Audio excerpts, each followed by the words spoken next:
You're listening to Quantum Conversations with Karen Curry Parker.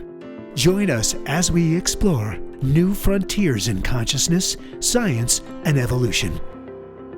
And now here's your host, Karen Curry Parker.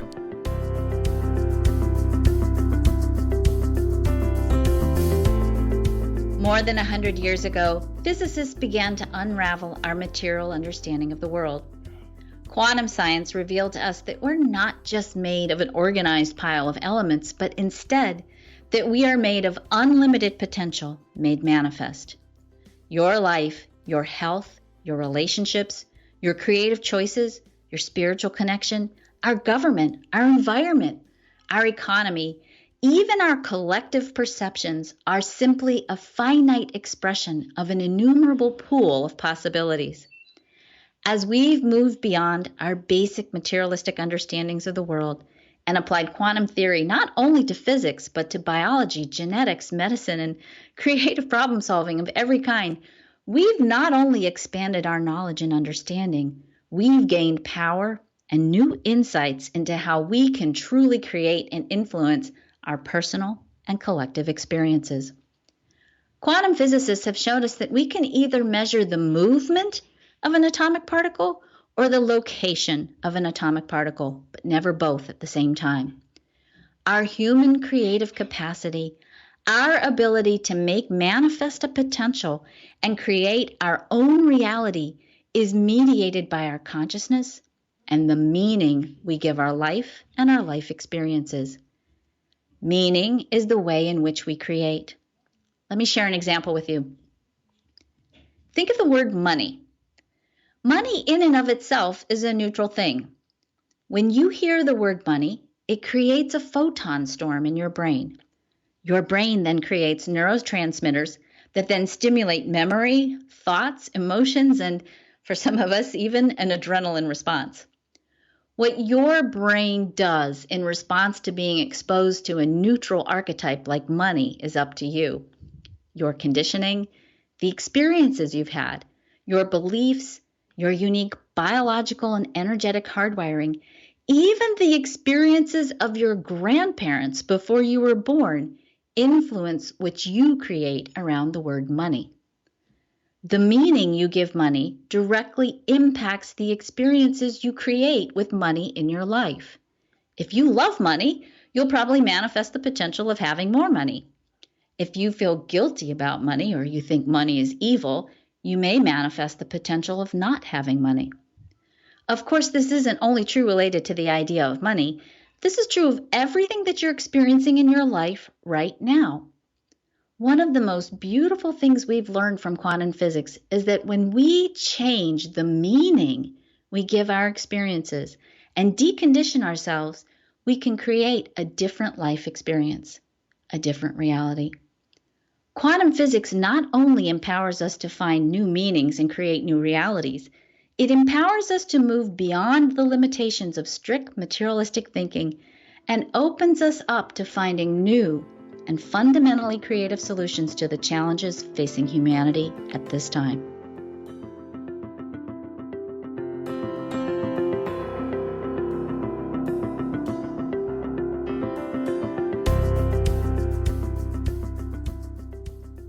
Hi, and welcome to Quantum Conversations.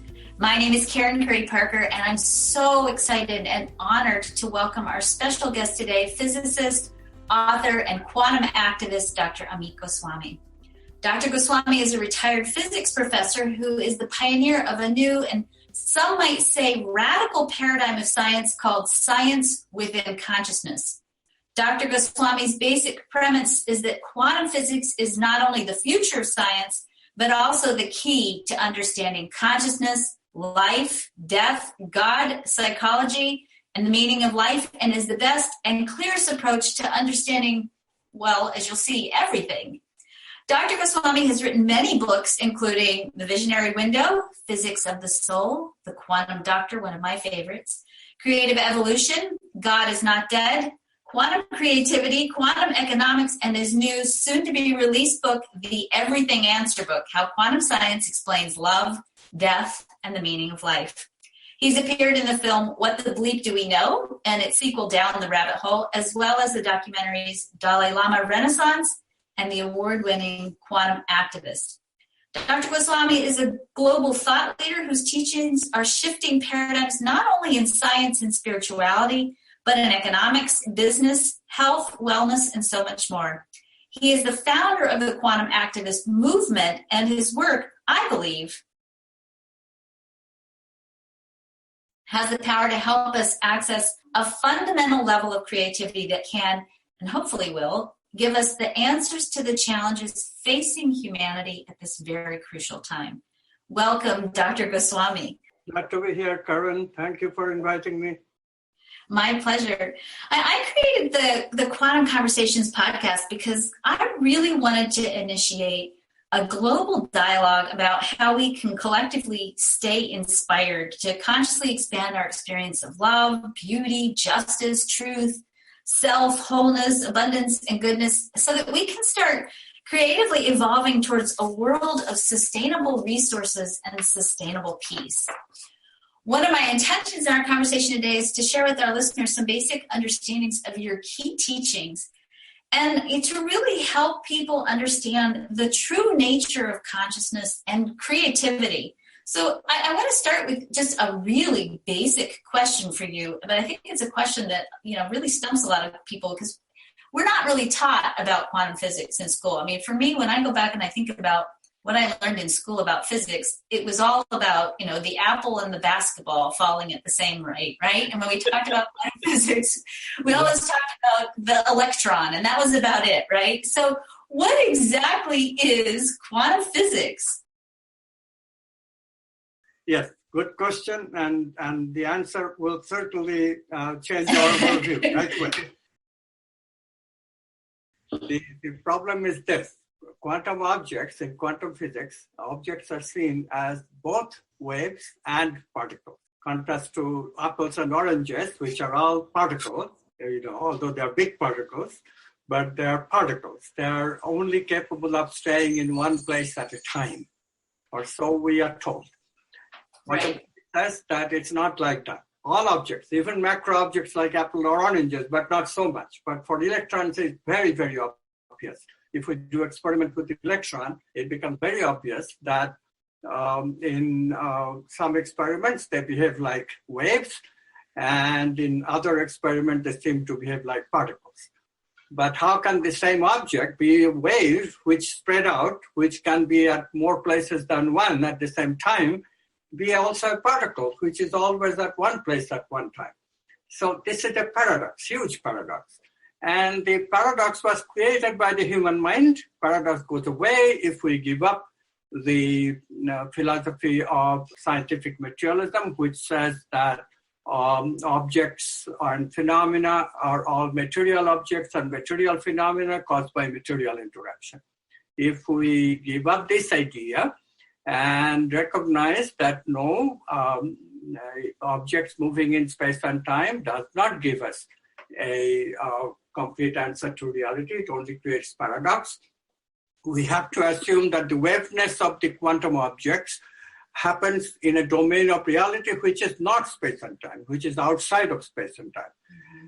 So what happens in this domain? In domain, it turns out, experimentally, we have now measured what's different about this domain than space and time, and we find something astounding. In this domain, objects move with infinite speed, which means that objects are instantly connected. No signal is needed to communicate from one object to another, which means that all objects are just one thing. It's the mystical oneness that mystics like Jesus, like Buddha, all the spiritual teachers of the great tradition talk about. So that's the turning point of our history. That's the turning point of our civilization, that science has discovered this oneness which only spiritual traditions have talked about up till now. And to be fair, psychologists like Freud and Jung, they did introduce the concept of unconscious, some domain outside of space and time, but not with the amount of clarity that quantum physics brings to the subject.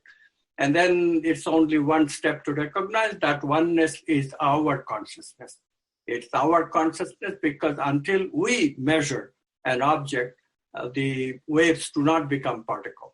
So there are waves in the domain of potentiality, which is consciousness, and there are particles in the domain of actuality, of space and time, where we seem to be separate. But that separateness comes out because we are in this domain. We are transformed from the wavy oneness to a discrete particleness because that is the choice of consciousness to bring about this. So that really brings up, two big questions. I mean, the first question being, what is consciousness? And the second one being, if we're operating with sort of this our own individual expression of consciousness, what is it within us that's creating as you say in quantum physics, and we say, metaphysics manifesting, what is creating this collapse out of this infinite realm of possibility into our individual reality, and how does consciousness work with all that? Wonderful question. So what is consciousness? That has to be answered first. Heisenberg, he was already suspecting. He is one of the co-discoverers of quantum physics back in 1925. He figured out the quantum equation of movement, the very first person. So what he suspected was that the act of measurement, act of observation, which brings this potentiality into actuality, that act of observation is a change in our knowledge about the object. Before the observation, we know only about the object in a vague kind of way, possibilities and probabilities. But after we measure, after we observe, we know about the object exactly, where the position is and so forth. So this change of knowledge, he had that key idea. And consciousness is the vehicle of knowledge, to know with. If you check the etymological origin of consciousness, you will find that it means that entity with which we know. So then Heisenberg was the first one that introduced the idea that it is consciousness which brings the change from potentiality into actuality. So it is now called, I have of course done the most detailed work of clearing up all the details, but in between there is also mathematician von Neumann whose name must be mentioned. But the present idea now that we have, which is the complete idea, is the consciousness is the ground of all being. Not only the vehicle of our knowledge, vehicle of everything, vehicle of all knowledge, all experiences. That's consciousness. And then how does potentiality become actuality? Consciousness chooses. That choice is what the spiritual traditions call downward causation. Downward because consciousness in this way, the one consciousness is seen as a higher state of our consciousness. In the lower state of our consciousness, which we call the ego, we are separate from each other. But in that higher state of consciousness, we are all one. So that is sort of viewed as a higher state. And that higher state exerts a downward causation. Contrast to the material interactions, which can be thought of as upward causation, because material causation rises from the elementary particles to atoms to molecules. Okay, so that's gonna, that's gonna make things interesting for humans, right? Because we have over the last, I think, especially since the movie The Secret, but certainly it didn't start with the movie The Secret. I think it started really kind of in the 1920s with the New Thought movement. We have this whole idea in metaphysics about I create my own reality. I choose. I can choose what I choose to experience. And yet when people go out and they try to create and they try to choose, it doesn't always work, right? They can try to create the house, the wife, the big diamond, or the business or whatever. And even though they're actively trying to choose, somehow it's still not working. Why is that? Yes, that is the crucial thing. So let's go over this again. The downward causation is the job of that higher consciousness. So that's the trick. That's the trick that we have to discover. We have to go from the separate consciousness, the ego, where we want all these things. We have to learn to access the higher consciousness, because then only we can choose. And you know what? There's a beautiful story about a very great spiritual master named Sri Ramakrishna. this fellow in East Indian living in Kolkata, India. He was asked, because he had cancer of the throat, he was asked by his disciples that you have so much wisdom, you should have so much power, God listens to you. Why don't you go to God and ask him to heal you? You shouldn't suffer from the pain of cancer. So Ramakrishna said, yeah, that makes sense. Let me go and Samadhi and I will ask. So he went and he came back after a few minutes. Oh, did you ask? Did you ask? He said, that's sorry. You know what happens when I go into the Samadhi? I cannot ask anything about myself. I just lose any awareness of myself and it all becomes different. So that's the problem. So what is then, how do we then choose in such a way that our choice resonates with the choice of the whole? Because the whole really does not remember that you were concerned about a car or survival, not that way. So how to do it is where you mentioned all those archetypes before: love, beauty, justice, truth, wholeness, abundance. Those are the things that God remembers, so to speak.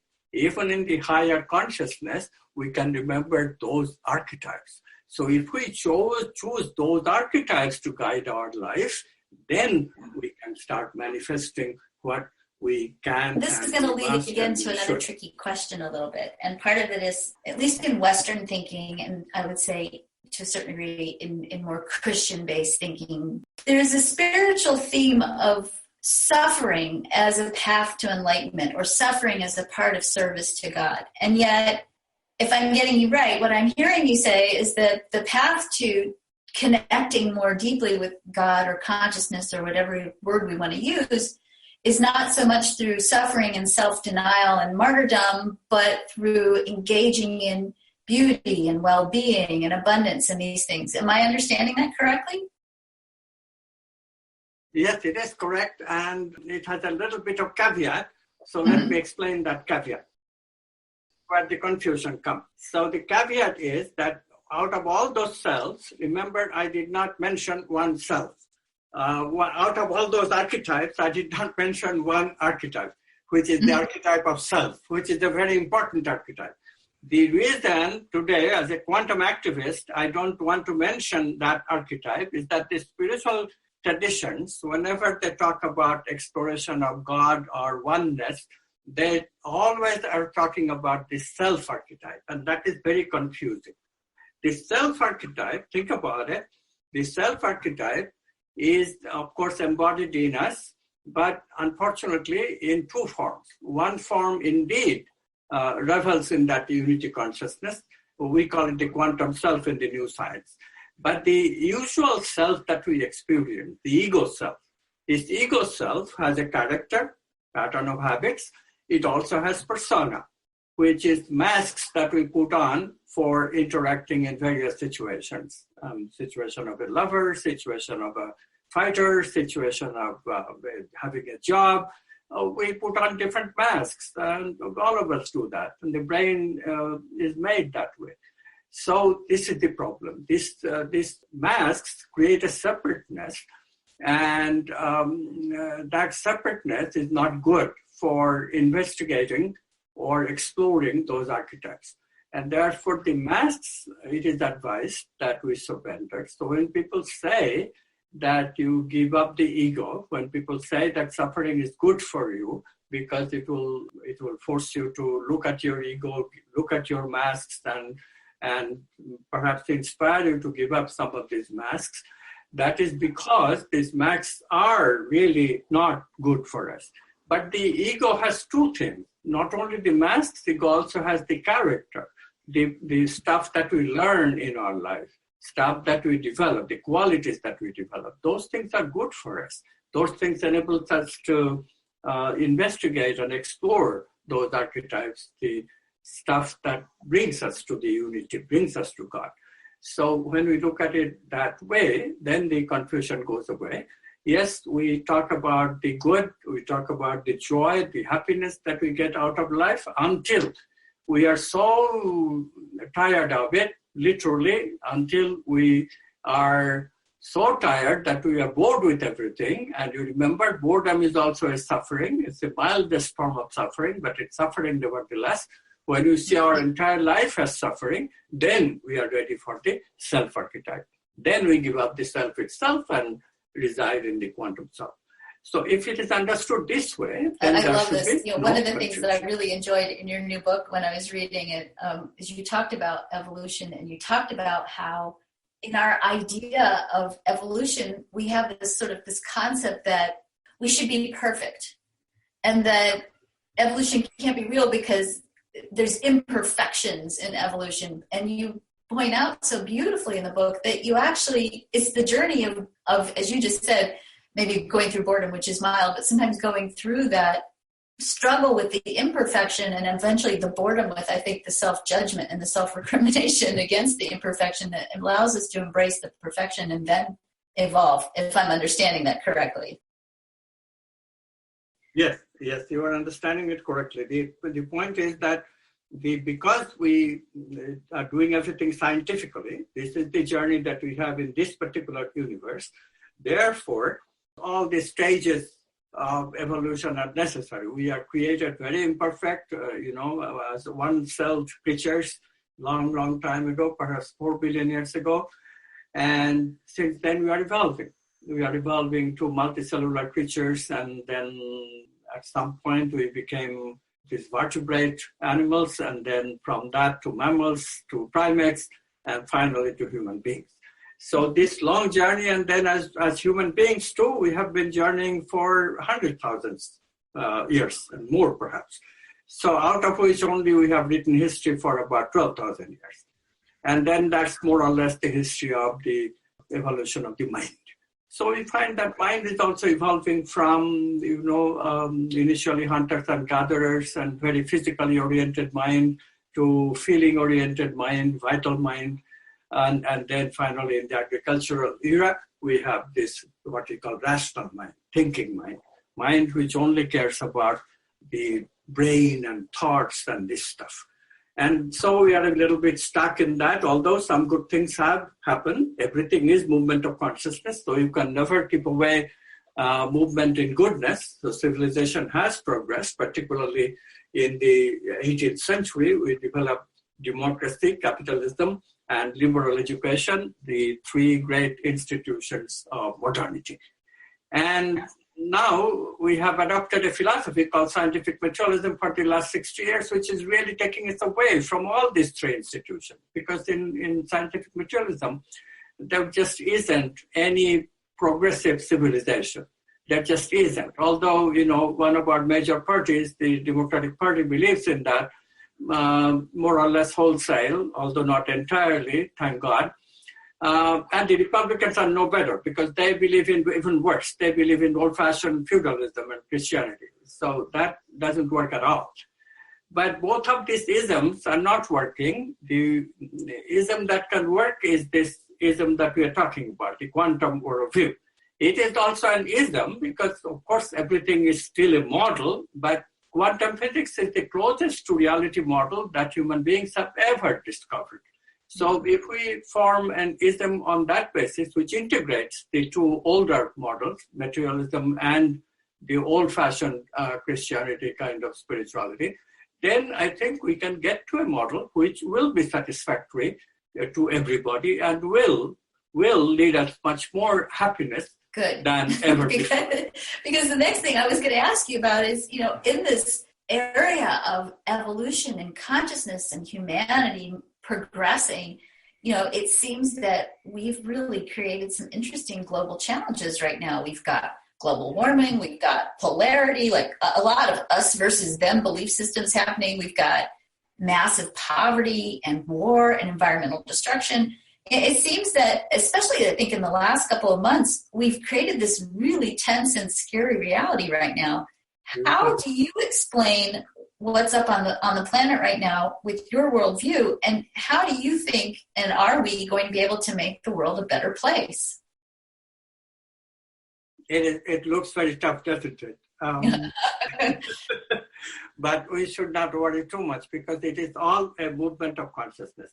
Look, in my view, the polarization is very unfortunate. But because scientific materialism did succeed to convince the media, especially, Donald Trump complains about the liberal media, but the liberal media has to pardon some of this, has to take responsibility for some of the calamity that has taken place. I mean, in a one sentence, this will be a little bit hard to believe even for you, but in one sentence, the liberal media has created I believe that. Really. Oh. By siding with scientific materialism, by suppressing all the new age talks about quantum physics, about quantum non-locality, about oneness of consciousness, about transformation. Where in the media do you find any of this story? Today, Trump can write one Twitter and the television channels will go one whole day or maybe one whole week on one Twitter, a few lines, 142 words that Donald Trump writes. Whereas we are begging for space in the news media to give people the information about the good news, about the worldview change, about consciousness, about goodness, all this coming back of love, returning of feminism in the spiritual arena. All these things are waiting, begging, and they go by. Nobody pays any attention. Only attention is what? Trump's complaints about the previous president wiretapping him. So if media could be hindsighted like that, what can you expect? I mean, Trump just knows how to play with this media. He says one thing and the media dances. This is weird. I have never expect any place except Soviet Russia where such a playing with media could be done by a political figure. Media should not pay any attention. That's all. That's been Trump's biggest remedy from Trump is obvious. Pay no attention to his shenanigans. It's not anything. I think you wrote in one of your more recent blog posts that I think in the end, many years from now, when there will be a preacher who crosses over and who meets with St. Peter at the pearly gates, and at the same time, another man is ushered through the pearly gates while the preacher has to wait outside. And the preacher says, but why did he get to go through? That was Donald Trump. And St. Peter says to him, you have no idea how many prayers were inspired by the actions of Donald Trump. Whereas when you were speaking, my preacher, all your people went to sleep. So I'm not retelling that very well, but that gave me a really good laugh. I do think we have to really look at this from the perspective of, he is a manifestation of consciousness. And so there is something being brought to us from this experience if we pay attention to it, but in the correct way and not in the media. Right. We should not panic, and we should not think that any of this did not need to happen. The opposition got to speak their mind, even if it brings, it threatens to bring disaster. Like right now, it's not good for us to hear that 24 million Americans will lose their health insurance, which is their right in a developed country like America, in a rich country like America. So, of course, one should pay attention to that item of news.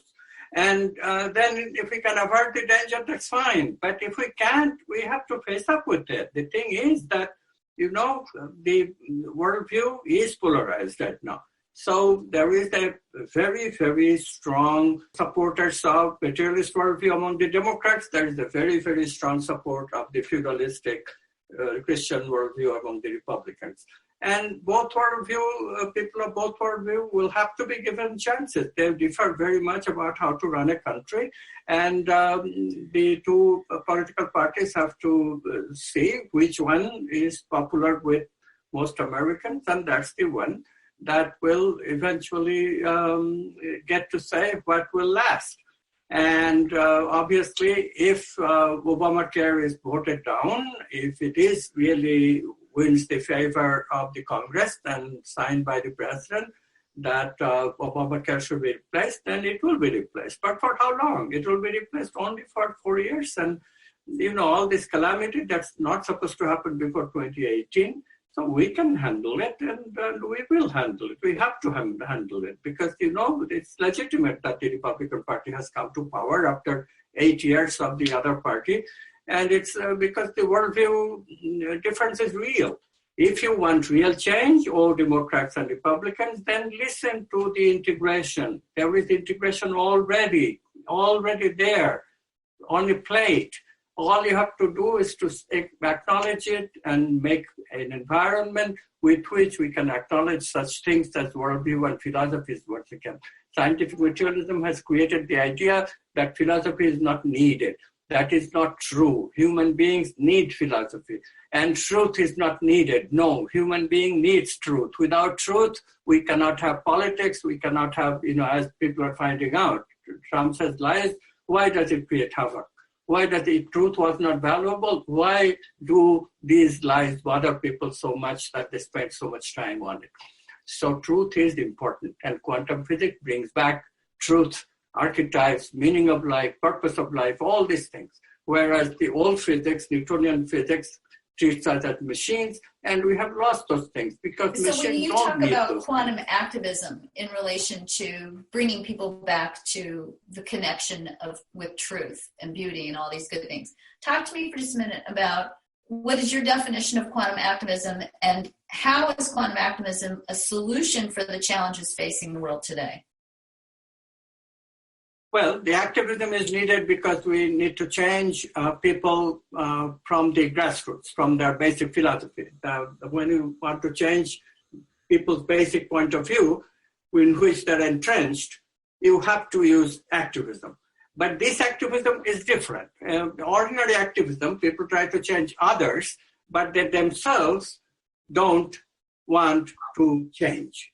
Quantum activism from the get-go says that, look, you cannot teach this activism because quantum physics brings things into the fore which are very difficult to talk about or illustrate by simply talking. You have to illustrate them by examples that yet, look, this can work. I have worked it. And this is why the goal of quantum activism is to change yourself and change the world simultaneously by illustrating to others that, look, these principles, although they sound very obscure initially, but we can live them. And when we live them, we become better people, we become happy people, we become civilized people, we can love, we can have feelings, we can intuit, we can be creative. All these things that everyone wants to be, but wonders where did they go? Why people are not so creative, Everybody wonders, where did innovation go? Why are we falling behind? And nobody wonders that it may be the worldviews that are the problem. So what you're also saying then is that when we are connected to that place of well-being, that it also inspires within us and gives us the capacity then to tap into a whole different level of fundamental creativity. Is that right? Yes, and inspiration is the word that everybody needs to hear. We have lost the touch with inspiration, what inspires us. What inspires us are these archetypes to live by. And if we don't live by those archetypes, love, for example, one can very well argue that love is what runs the world eventually. Love is what runs the evolution of consciousness eventually. So, and we have not paid any attention to love except, women who don't have much voice in the political system, in the economic system. Agreed that feminism has brought back some attention, and that should be our, source of inspiration, to be sure.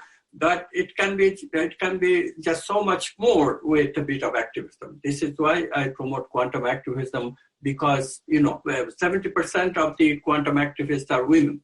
By the way, it's no coincidence, because quantum activism completely agrees with women's value and more. It talks about integrating women's values and men's values. So your new book, it covers a broad range of topics. And of course, it uses quantum physics to explain everything.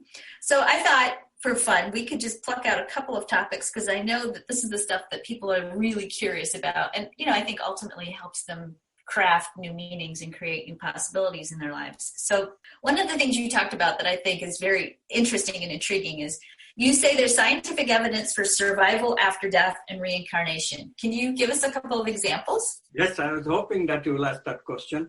This is one of the most beautiful and necessary findings of quantum physics, the whole quantum way of thinking. What is very important then is that we use these ideas, non-locality, discontinuity, and tangled hierarchy in relationship. But in order to do that, we need obviously much more time than we have in 100 years of life, approximately. Right? No kidding. Exactly. So it's not a coincidence that the nature, God, consciousness has arranged it in such a way that we do survive after death and we reincarnate. What happens is that quantum physics gives us a concept of non-local memory. What we learn is part of our memory, right? But we think that all of the memory should be only memorized in matter. Memories about ourselves, memory that we learn about things, memory that we learn about that can be called our character. That memory is not stored in the brain. Instead, it's stored outside of space and time. It's non-local memory. This concept of non-local memory is what ancient people call karma in Sanskrit. That's a Sanskrit word which means habit pattern. So these habit patterns that we develop, that we call our character, learning to love is one, learning music is another one, like that. They go after death with us to use in the next life. So what you learn is not lost. Isn't that a nice thing? So you can learn this time around, and then next time you will be ready to use those and learn additional tricks. And then you can use those in the next life, and so forth it goes. And therefore you can learn more and more and more and more archetypes. Thank goodness. I every morning I look at my to-do list and I think I need to live at least 120 more years. So no, we don't need to. Our body will not last that long, and indeed the memories of this life, they become a little overburdening after a while. You'll find out you're young. I'm 80 years old. I do not suffer very much from my past memory because I'm too much into creative work. That's one trick. But if you don't do that, if you are not into creativity, then I can readily see how the past memory would really become like an albatross on your shoulder, on your neck. So you'll be so burdened with it that life becomes meaningless. People should be ready to move on.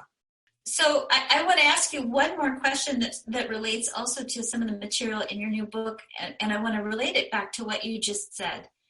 The question that I had was, one of the things that you talk about are the three components of personal transformation: right thinking, right living, and right livelihood. But you also use the word meaning through all of your books in such a powerful, powerful way. Can you explain those three parts of personal transformation and also relate it back to how does the meaning that you ascribe to your life experience influence what you end up creating? Yes, absolutely. This is a wonderful question. Thank you. So how we think determines how we live. Not always, agreed, because sometimes we live for mere survival and then we have very little scope of thinking.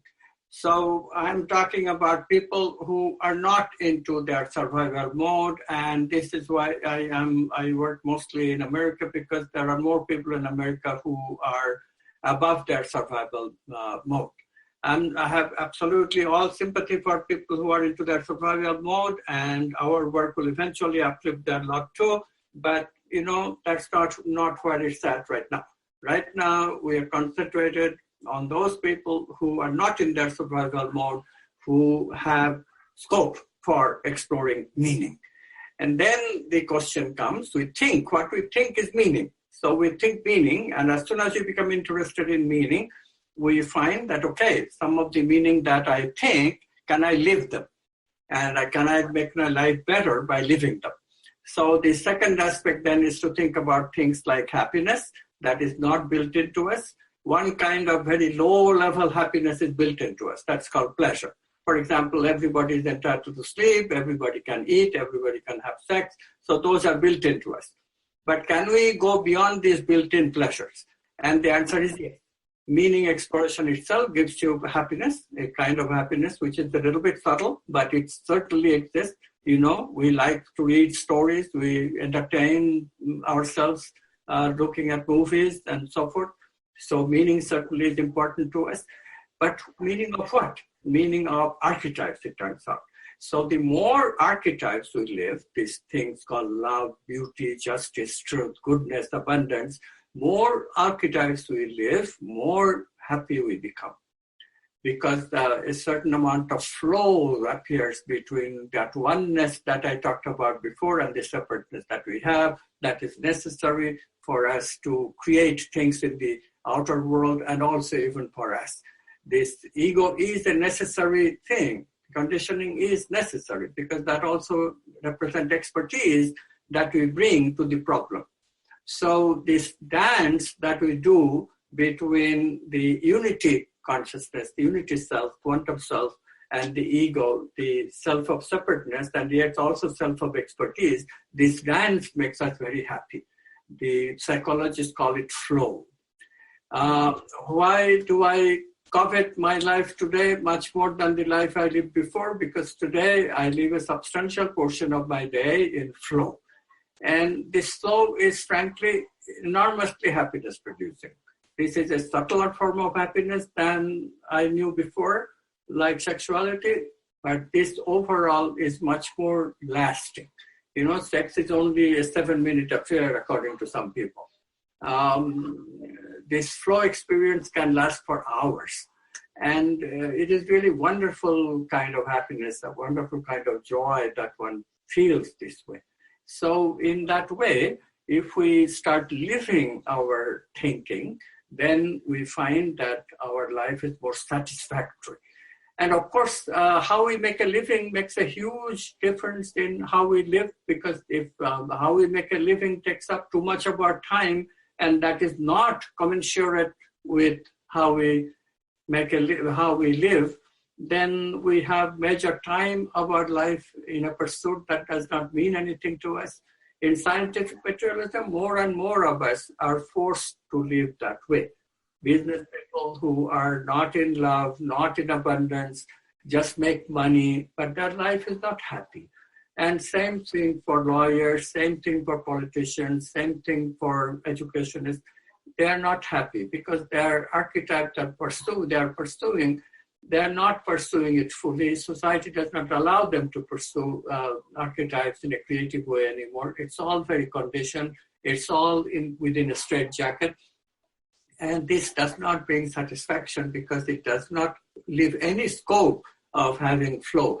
And if you think that you can do it outside of your work, where is the time? You get so tired doing your work, or you are so much into making money or making advancement in that profession that you forget about happiness virtually. And then when you remember about happiness when you are 60 or ready to retire, then it's too late. You still have 20, 30 years to live, but you don't know how. And so this is the life we have created. So what we need to do is to recreate our professions, reformulate the way we do things, rebuild our civilization. So this crisis is very good for us in that sense. Yes, crisis will bring a lot of suffering, but it will make us remember our potentialities. And we will learn to live again, coordinating our thinking, living, and livelihood. That's huge. That's so huge. I mean, the American Sociological Association just put out a study a couple of weeks ago talking about how, at least in America, 68% of Americans hate their jobs. And I'm thinking, how does that impact us on every level? And how uncreative do we become when we're living that day-to-day drudgery? It's no wonder we watch Netflix all the time and eat popcorn and try to hide away from the world. Yes, I don't know if you have ever been aware of a show called Honeymooner that was very popular in the 60s. Mm-hmm. If you have a whole day of living in drudgery, a job that you hate, then after you come home, all you think about is to just sit in the sofa and watch TV and watch Netflix and watch nonsense. Mm-hmm. What else can you do but entertain yourself? So this is the culture. We have to change it. We have to change it for better because human potential is much, much better than what we live today. Absolutely. Absolutely. So, Dr. Goswami, I always like to ask my guests this question because I'm always curious to hear what different perspectives bring to this question. The question is, what is the one thing that we can do individually and maybe even collectively today to begin to consciously create a more sustainable, peaceful world? I think that the one archetype we need to pay attention to is the love archetype. Mm-hmm. If we just remember that love is what makes us tick the most, then the world could change the quickest, because love is associated with all the archetypes, like truth. Truth, of course, it remains absolute, so we don't have to worry about it. But love, although it is so important, it does not come to us as an absolute. So we can go on living a life without love, and especially today with so much entertainment, so much sexuality, and so much violence within us, and having a chance to express itself, we may sometimes think that we can do without love. This is a mistake, big mistake. If you bring love in your life, you'll find that the way you explore anything changes. The meaning of life itself changes. The meaning of life becomes, instead of being so self-oriented, which makes you unhappy, meaning of life becomes more other-oriented. And as soon as you have found that you can be happy serving, then there is no just end to your happiness, because you can serve, you have found the essence of life, you can serve the world and create a happy world, and find yourself so much situated into satisfaction and joy. So, I will end with the quote from my favorite poet, Rabindranath Tagore, a Nobel laureate from India, who wrote this: "I dreamt that life was joy. I woke and I found that life was service. I served and I found that service was joy." Please discover the value of service in your life. Please discover the value of love in your life, and you will have satisfaction and happiness like never before. And you can't see me because we're just doing this via voice, but I'm crying because there's so much truth in that. So thank you for that. So Dr. Amit Goswami's book, The Everything Answer Book, New Quantum Science Explains Love, Death, and the Meaning of Life, is available on Amazon and other major book retailers. It's due out on April 1st, although I will say I just got notification from Amazon today that mine is on its way. You can find Dr. Amit Goswami on his website, amitgoswami.org. Dr. Goswami, thank you so much for sharing your wisdom with us and your time. I really appreciate you giving us this opportunity to connect. I want to thank you all for joining us on Quantum Conversations, and may you all continue to enjoy the limitless flow of inspiration and creativity as we continue to grow and thrive together. Thank you.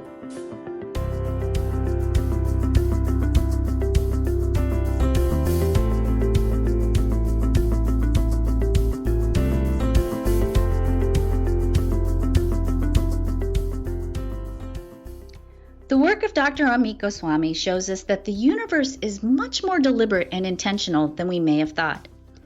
We live in a self-aware universe that seeks to expand and evolve, and that our consciousness is the medium through which we create.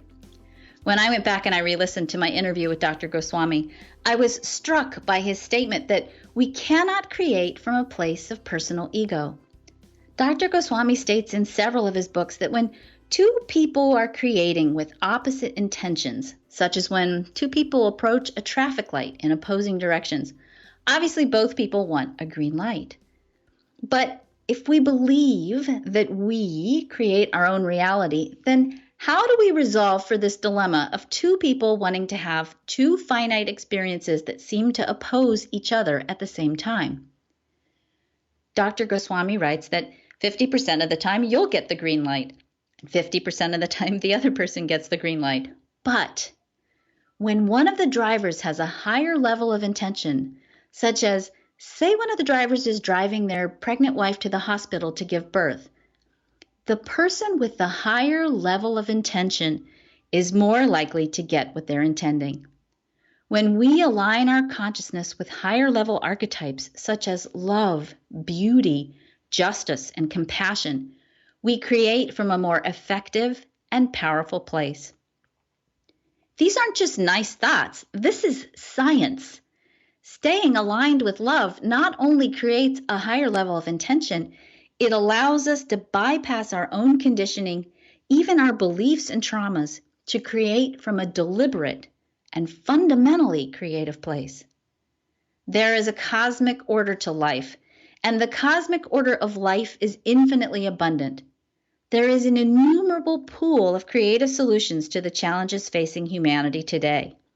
But if we're going to experience fundamental creativity, quantum epiphanies, and create beautiful solutions to the world's challenges, we have to know how to tap into the quantum field in a way that's conscious and also allows each and every one of us to fulfill our unique role in the cosmos. You are infinitely creative, and you are here for a reason. The more you align with your destiny, the more good you can create. If you'd like to learn more about your life purpose and why you're here, please visit our Quantum Conversations Facebook page. While you're there, sign up and get your free energy blueprint, your human design, and your free report that can help you get started doing today what you came here to do and being who the world needs you to be.